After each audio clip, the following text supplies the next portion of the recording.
10 rules अरे series में हमारे 10 रूल्स में से लास्ट रूल बाकी है, और द लास्ट रूल इज इन वर्ड्स के साथ हम कभी भी प्रेपोजिशन यूज नहीं करते, like love, marry, affect, resemble, inform, attack, control.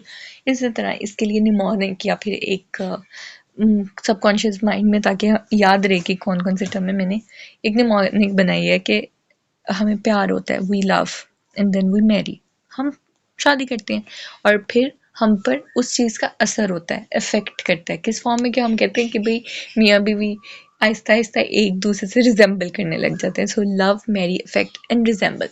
इसी तरह उसके बाद अगर बाकी 3 को सेपरेट कर दिया जाए कि इन्फॉर्म करें, किस चीज़ का इन्फॉर्म करें? अगर कभी हम किसी के ऊपर या कहीं पे अटैक हो तो उसका फ़ौरन से इन्फॉर्म किया जाए ताकि उस अटैक को कंट्रोल कर लिया जाए। So this was the way of mind कि इसको किस तरह याद रखा जाए।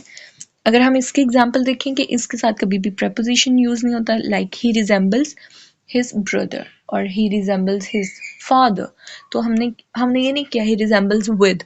जनरली हम क्या करते हैं, हम फ्लो ऑफ माइंड के अंदर या फिर हम बोलते हुए या लिखते हुए विद लिख देते हैं कि हमें लगता है यार सुनने में तो ठीक लग रहा है, लेकिन हमें पता नहीं होता कि रिजेंबल्स के साथ कभी भी preposition नहीं लगना। इसी तरह हम लिख देते हैं ही मैरिड विद या he married to a beautiful girl, तो नहीं होता इस तरह। सेंटेंस जो करेक्ट सेंटेंस है वो होता है he married a beautiful girl. तो यहाँ पे